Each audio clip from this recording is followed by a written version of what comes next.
नमस्कार दोस्तों, ज्ञान सागर चैनल में आपका स्वागत है। पिछले एपिसोड में हमने हिमालय, कैलाश पर्वत, गंगा, यमुना और सरस्वती नदियों के रहस्यों के बारे में जाना था। इस एपिसोड में हम एक ऐसे किले के बारे में जानेंगे जहां शाम होते ही हर रौनक गुम हो जाती है और डर की एक अनदेखी चादर पूरे इलाके को ढक लेती है। राजस्थान के अलवर जिले में स्थित सरिस्का टाइगर सेंचुरी की तलहटी में एक किला है जिसकी ओर देखने मात्र से ही रोमांच और रहस्य की लहर दौड़ जाती है। जी हां, हम बात कर रहे हैं भानगढ़ किले की। यह सिर्फ एक पुराना खंडहर नहीं, बल्कि यह जगह भारत के सबसे प्रेतवाधित स्थलों में गिनी जाती है। लेकिन आखिर क्यों? क्या यहां सच में आत्माएं भटकती हैं या ये सब सिर्फ अंधविश्वास है? क्या भानगढ़ किला सिर्फ एक शापित जमीन है या इसके पीछे छिपा है कोई रहस्य? आज हम जानेंगे भानगढ़ किले का रहस्य, इतिहास और इसके डरावने संकेतों को। तो हमारे साथ इस वीडियो में अंत तक बने रहिए। दोस्तों, अभी तक यदि आपने हमारे चैनल ज्ञान सागर को सब्सक्राइब नहीं किया है तो इसे सब्सक्राइब करें। आपकी छोटी सी मदद हमें आगे बढ़ने को प्रेरित करती है। तो चलिए शुरू करते हैं इस रहस्यमयी सफर को। भारत में हर पुराने किले और खंडहरों का अपना इतिहास और उसकी अपनी एक कहानी है। भानगढ़ किला भी अपनी वीरान दीवारों के बीच कई किस्से और राज को अपने भीतर समेटे हुए है। इसकी कहानी शुरू होती है सन 1583 से, जब आमेर के राजा भगवंत दास ने इस किले की नींव रखी। इस किले के पहले शासक थे राजा भगवंत दास के पुत्र माधो सिंह। माधो सिंह जो मुगल सम्राट अकबर के नवरत्न में से एक राजा मानसिंह के छोटे भाई थे। उन्होंने इस किले को एक आलीशान महल और एक नगरी के तौर पर बसाया था। एक वक्त था जब यहाँ 9000 से ज्यादा लोग रहते थे। बाजारों में चहल पहल थी, हवेलियां आबाद थीं। जरा सोचिए उस समय के भानगढ़ की रौनक कैसी रही होगी। लेकिन इस सुनहरे काल के भविष्य में छुपा था एक अशुभ संकेत, एक रहस्यमयी मंजर। चलिए भानगढ़ किले के रहस्य की और गहराई में उतरते हैं और समझने की कोशिश करते हैं इसके रहस्य को। भानगढ़ किले की बर्बादी को लेकर दो कथा विशेष रूप से प्रचलित हैं। पहली कथा के अनुसार भानगढ़ का किला जिस भूमि पर बना था वह भूमि एक तपस्वी जिनका नाम बालूनाथ था की तपोस्थली थी। जब राजा माधो सिंह ने किला बनवाने की अनुमति बालूनाथ से ली तब बालूनाथ ने कहा, राजन, महल तो आप बनवा लो, किंतु ध्यान रहे महल के मीनार की छाया कभी भी मेरे आश्रम पर नहीं पड़नी चाहिए, अन्यथा यह पूरी नगरी उजाड़ हो जाएगी। तब राजा माधो सिंह ने कहा, महात्मन, महल की छाया आपके आश्रम पर नहीं पड़ेगी। शायद नियति को कुछ और ही मंजूर था।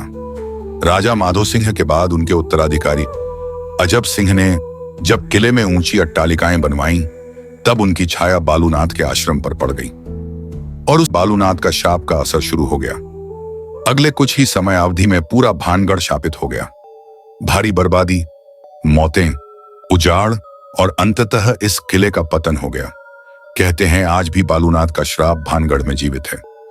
और दूसरी कहानी जो पहली से भी ज्यादा चर्चित है, राजकुमारी रत्नावती और एक तांत्रिक सिंघिया की।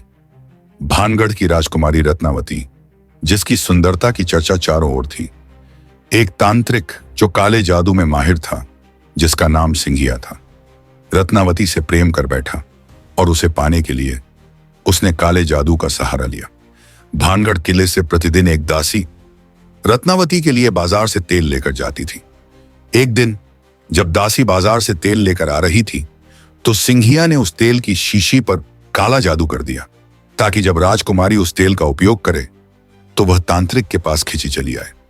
मगर राजकुमारी उसकी चाल को समझ गई और उसके उस तेल की शीशी को एक पत्थर पर दे मारा। शीशी का सारा तेल उस पत्थर पर गिर गया और फिर जादू के प्रभाव से वह पत्थर उड़ता हुआ उस तांत्रिक के ऊपर जा गिरा। तांत्रिक सिंघिया की वही मृत्यु हो गई। कहते हैं मरते वक्त तांत्रिक ने पूरे भानगढ़ को श्राप दिया था कि यह राज्य कभी भी आबाद नहीं रह सकेगा। यहाँ के लोग और महल हमेशा डर, मातम और बर्बादी के साये में रहेंगे। तब से भानगढ़ शापित हो गया। कहते हैं कोई भी उस रात के बाद इस नगरी में जिंदा नहीं रहा। वैज्ञानिक दृष्टिकोण से देखा जाए तो अब तक कोई ऐसा ठोस प्रमाण नहीं मिला है जो यह साबित कर सके कि भानगढ़ में आत्माओं या किसी अलौकिक शक्ति की उपस्थिति है। भूगोल और पर्यावरण विज्ञान के अनुसार किले की बनावट और इसके आसपास की घाटियां में बहने वाली हवाओं की आवाजें मिलकर एक ऐसा माहौल बनाती हैं जो भ्रम पैदा करता है। वैज्ञानिक मानते हैं कि डर का एक बड़ा हिस्सा हमारे दिमाग में होता है, और जब कोई पहले से डरावनी कहानियों से प्रभावित होता है तो वह सामान्य घटनाओं को भी असामान्य या भूतिया मान लेता है। किसी भी प्रकार की रेडियोधर्मी गतिविधि या चुंबकीय क्षेत्र यहां दर्ज नहीं की गई है। दूसरी ओर पैरानॉर्मल विशेषज्ञों और घोस्ट हंटिंग टीमों ने भी भानगढ़ किले की जांच की है।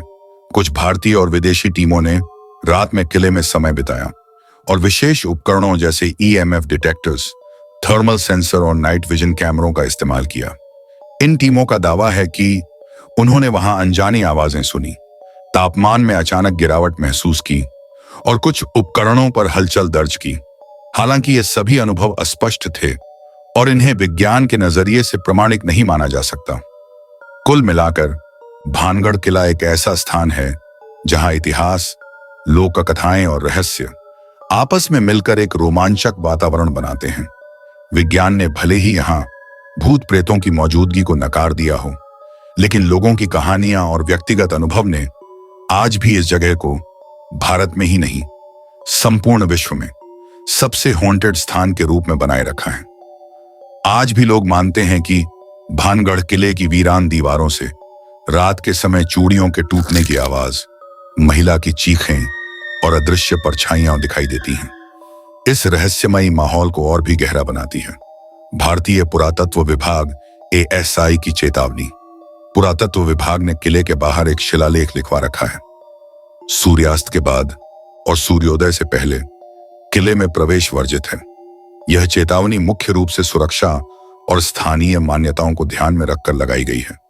स्थानीय लोगों का कहना है कि जो भी रात में यहां रुका वह कभी वापस जिंदा नहीं लौटा।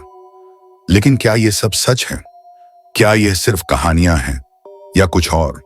कोई कहता है यह सिर्फ डर और दकियानूसी है, तो कोई यहां की हवाओं में आत्माओं की गूंज सुनने का दावा करता है।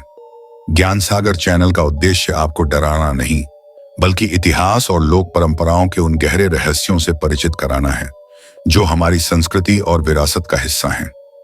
भानगढ़ का किला सिर्फ एक डरावना पर्यटन स्थल नहीं, बल्कि एक चेतावनी है कि प्रकृति, आध्यात्म और इंसानी लालच के बीच संतुलन न बिगड़े, और यह भी कि हर पुरानी बर्बादी के पीछे कोई न कोई रहस्यमयी कथा छिपी है। अगर आपको भानगढ़ का यह रहस्य अच्छा लगा हो तो इस वीडियो को लाइक करें, अपने दोस्तों और परिवार के साथ जरूर शेयर करें। हम जल्द मिलेंगे अगले एपिसोड नक्षत्रों का रहस्य में। तब तक के लिए जय श्री कृष्ण।